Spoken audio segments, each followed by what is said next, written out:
Hello everybody, Attack Power here with a big update for the Battle Pass Dukla number 1. We have already started revealing and explaining new divisions coming out here, so I wanted to dive into this. It's just one division here.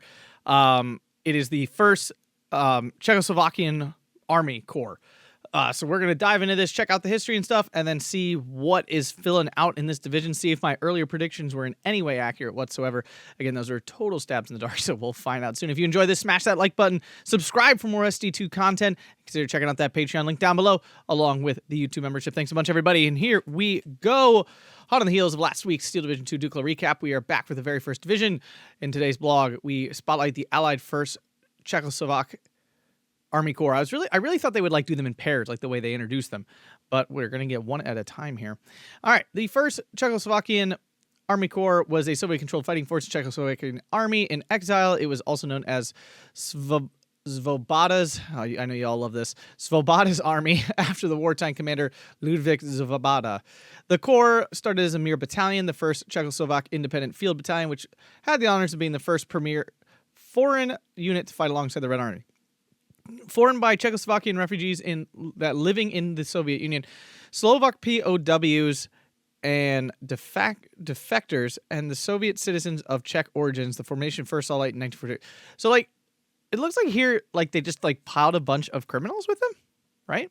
Or people the Soviets felt were criminals, I guess would be a better way to explain that accurately. Right? I'm seeing this right? I'm just trying to make sure I'm not misreading this. I'm moving this over a little bit because I am noticing a little bit hanging out over there. Anyway, I don't know why this is. There we go. Interesting. The Soviets kind of sucked. I know we all already knew that. I'm not saying this I didn't realize that. It's just weird stuff they did that just kind of sucked. Anyway. Anyway. You don't need to go in the comments and say I didn't realize that. I know. I knew they were terrible. But it's just this is just weird stuff where they're just piled these dudes who wanted to go, kill Nazis and with POWs and stuff. It was weird. But anyway, there was political push and pull between the unit and its officers and Czechoslovakian government in exile based in London. The communists wanted combat straight away, while the Western Allied leadership wished for the battalion to be retained during the liberation of Czechoslovakia. Ultimately, the formation went to war pretty quick, seeing first blood first blood at the Battle of Kharkiv in 1943. An infantry heavy unit, it was mauled by a German armor battalion, and consequently was pulled off the line and refitted as the first Czechoslovak Independent Brigade. I just realized I don't actually need my headphones today. As more and more Soviet territory was liberated, the ranks of the brigade grew tremendously. By 1944, the number of new recruits allowed a small army corps to be created. As such, it entered into the fight to liberate its home territories in the Battle of Dukla Pass. While combat was hard and ultimately proved unsuccessful in freeing all of Czechoslovakia, the first Czechoslovak Army Corps did see the end of World War II, liberating Prague. That was cool. Disbanded quickly after the war, of course, the Corps forces became the foundation of the post-war communist-ruled First Czechoslovak Army. So they disbanded it to just put it back together with essentially the exact same name. Interesting. All right, detailed. Featuring 3 brigades, not divisions, as comparable to other corps. The First Czechoslovak Army Corps was small compared to other Red Army formations. The Corps did have some unique features. The 1st Brigade was composed of battle-hardened veterans, okay? Out of the 3 infantry brigades, the 2nd brigade was actually a paratrooper unit. Unique to the Soviet Infantry Corps, but the Czechoslovakians had access to their own fighter regiment. That's probably whatever. And its infantry were lavishly equipped with PP Shaw 43 over the older PP Shaw 41. All right, so that implies just stronger CQC across the board for all of their units because they just have better submachine guns than the base, the usual. So, that's pretty cool. It should be noted that all the paratroopers and associated units will only be available in combat A and B phase, okay? That's not even that bad. Honestly, being phase locked to A and B is, not... I would almost say it's not a negative. To be honest with you. It's really not a negative. You bring maybe one... You bring, one... it might be a negative for, say, 10v10 or, 2v2. When you are potentially, depending on the game type, bringing in more C-phase cards. But in 1v1 or in any more limited like income, being phase locked as B phase, like A and B phase, it literally does not matter. Like that's fine. Being phase locked to B and C phase is far more detrimental than being phase locked to A and B phase. So this is actually great for these units because they're going to get used that way. These were historically withdrawn from combat during the battle and instead airlifted into the insurrection area. Sorry, itchy eye. Pocket, where they will appear again fighting for the Slovak National Uprising Division, also featured in our expansion. Oh, so they're going to show up in 2 different divisions. That's kind of cool. That's kind of neat. A little weird, obviously, but kind of neat. All right. How will the first look like in Dukla Pass? New units are in italic and bolded. I'm not sure what the difference is, but that is what it is. All right, recon, an average category for the first Czechoslovak army with no organic recon units and scouts being detached from regular infantry battalions. So, should be not great, too bad. The 1st and 3rd Brigade scouts are represented by a Carrier-Dushka, the main tracked light recon. I mean, it's the double machine gun like Bren carrier thing, which is technically very useful. So, I wouldn't call that bad by any stretch. The new, oh my goodness, Przezmunici, there we go. That one sounded right. The 2-man recon team. Okay, it's 2-man recon team. Then the new Molto Przezmunici. Oh God, larger 6-man recon team with PP Shaw, bazooka, and smoke grenades. Whoa, that's super good. Oh my God, any recon unit with AT is fantastic, and then to slap a bazooka on it on top of that, and if it's just literally like 5-man, if it's like 6-man with 5 of them having just 5 PB Shaws and a bazooka, that's freaking cracked. That's so good. Now, it depends on their price, but if they put them at like 20 points, that's absurd. If it's 25, still really good. Not absolutely ridiculous, but still really good. Okay, I wouldn't call this recon tab bad even just right from here. 2nd Paratroop Brigade has dedicated recon time, which includes a T-38 M2 light amphibious tank. If that is in any way an actual tank with a gun that isn't a machine gun, but like an actual cannon, then that's phenomenal. The new para... So, is that new? It's bolded. They said that bolded were new stuff, but the Carrier-Dushka is definitely not new. New units are both italic and bolded. I apologize. I misread this. I'm sorry, everybody. I now understand. Okay, so this is new. These are not. Anyway, the new Para Odstrelowak. Sure, I nailed that. Which are 2-man sniper teams with a PP shot and SVT 40 PU. Okay, I mean that's a good 2-man sniper team. And then the Para Przezmunici. Oh, it's the same thing.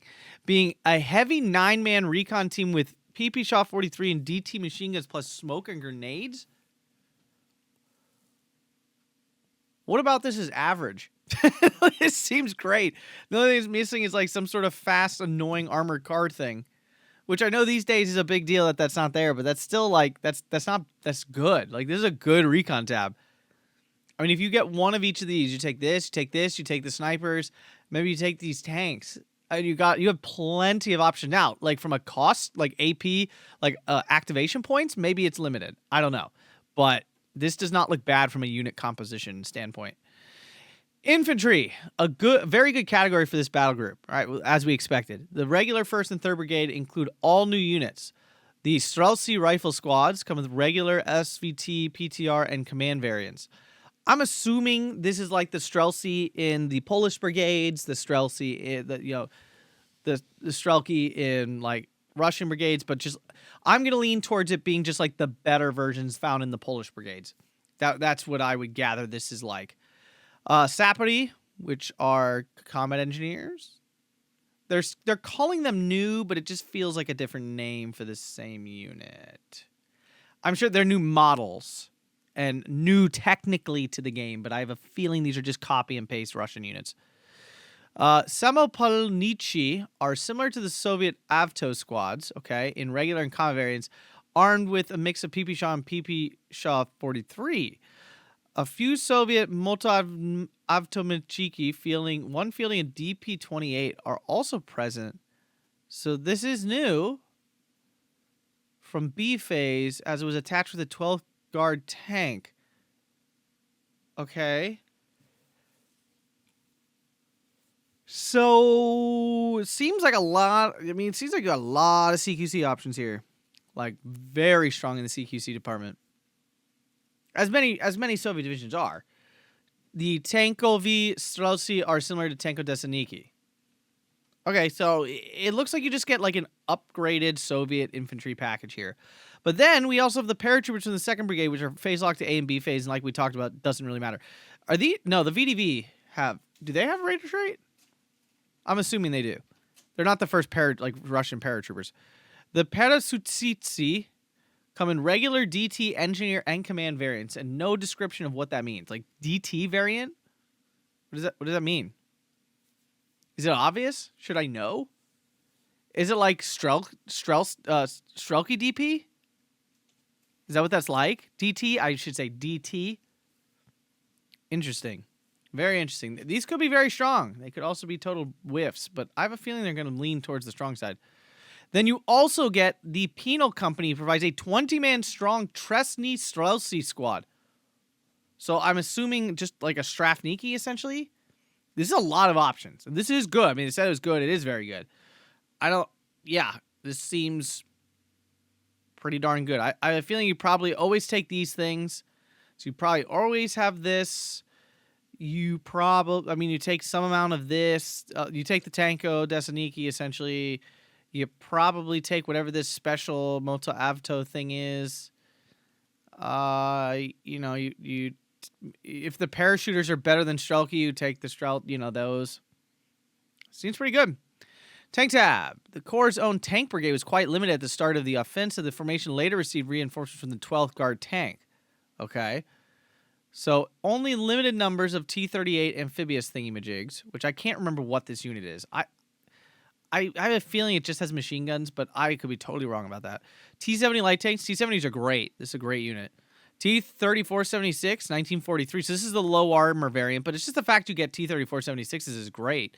I think you get a handful of T-3485s on top of it, the 44 variant. What is limited about this? Are they going to have their own special availability? Are they going to be limited to A phase because it says that... Well, no, they wouldn't be limited to... I'm trying to figure out what this is. And then starting from B phase, you get the better T-3476. You get T-3485 1943s. And you get an IS-1 and IS-2s? What? What? Bro, this is not what I expected this division to be at all. This is so much better. I thought it was just going to be like infantry only. Everything else is garbage, like hot garbage. And then that was that. This tank tab is phenomenal. This tank tab is so good. It's light armor. It's medium. It's heavy. It's got everything. And the IS-1 is fantastic. Absolutely fantastic unit. And you just get IS-2 just because. So now all of a sudden this division comes like 10v10 playable on top of it all. Okay, so far recon good, solid, not like phenomenal, but good. Infantry tab seems great. Tank tab seems for a Soviet division basically phenomenal. Okay, support tab, a pretty good support tab. There's a shocker. Every Soviet support tab is really good. Fire support units include SG-43, Maxim, and Duska machine guns. Okay, OB-25. Well, there you go. It's amazing. 50mm light mortar. Then you get Combat, Wombat, and more Combat, and Studebaker. So there's no... Now, it is missing. It's missing 2KHE. There's no SU-152s. There's no... whatever. There's no ISU-152. So that is something. This is missing 2KHE, and that's a bummer for it. Although if it had that, I'm not sure what it would be missing. AT. The AT tab is pretty good, too. Chiefly features light options. We'll see about that. Infantry anti-tank squads include a new Ampulomet unit.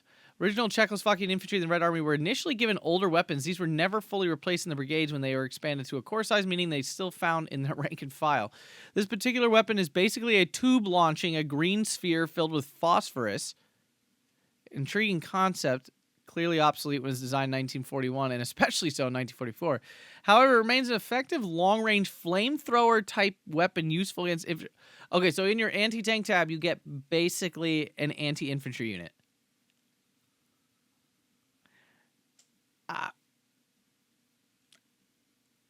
Okay, whatever. The ubiquitous PTRS 40, okay? And the new Perilovchi Tanku, which is a 7-man tank hunter squad with PP shot 43, 3 PTRD, smoke, and AT grenades. I mean, that seems pretty darn good. That's like the I can't remember the other Soviet triple. It's in Gorno and it's in like a couple other ones. This seems better though, because does that one come with an AT grenade? I have no idea off the top of my head. But if it doesn't, then this is obviously just better. If it does, I mean, this is a good unit. I mean, this is solid. I would take it. I don't know where I'll fit it next to this like anti-infantry grenade ball throwing fireman. I don't really know how to describe this. Towed anti-tank include M42. I mean, that's natural. That's great. ZIS-2. ZIS-3. What about this is light? I don't understand. What would qualify this as heavy? Lastly, the Czechoslovakian tank brigade can also count on a handful of Su-85 tank shot. Okay, what? Eugen's descriptions on these things baffle me to no end. You have ZIS-2s, which is the heaviest normal AT gun the Soviets have. You have ZIS-3s for your like medium light stuff. You have Su-85s, which is semi their heavy stuff. So just because you don't have a BA-100M or whatever, and you don't have an ISU-122, this is not heavy enough. That's just incorrectly described. This is a very good AT tab, like very, very good in terms of like a Soviet division. It doesn't get a whole lot better than that. AA, pretty dismal. We will see, because again, these descriptions have been very misleading. No organic AA, can only count on a few smaller AA anti-defense tabs. The sole self-propelled anti-air gun is the good old Maxim M4. Okay, so that's bad. Some of the heavier AA guns available are 37 mils. Okay. What's wrong with that? Being under Soviet command benefited from their AA defenses. This means they have attached one card of 85 mils. Now, 85 mils are not very good. But if you get 2 cards of 37 mils, I'm not sure what the 61K part is, but 37 mils are generally 37 mils. Then that's fine. Like, this is good. You can't call it dismal if it has the most standard Russian, like, if it's using the most standard solid Russian AA piece, how are we calling it dismal? Especially with the buff to availability. Okay, so this doesn't look dismal. This, again, if you get 1 card of these, that's not great, but it's honestly still quite manageable. Like, if I'm being totally frank, it's still very manageable. Artillery is well represented, though it might lack some heavier calibers. Again, we'll see. The usual 82 mm 120 mortar. Okay, the mainstay of the Czechoslovakian artillery, numerous and organic to each brigade, was the M30-122. So there's your 2K HE. So this isn't missing 2K, because usually use the 122s. They're not great arty pieces. They're very mid. They're very mediocre. But they do 2K job really well. Gunners also have access to a few heavier 152. Okay, so you're not lacking heavier calibers. Right there is a heavier caliber.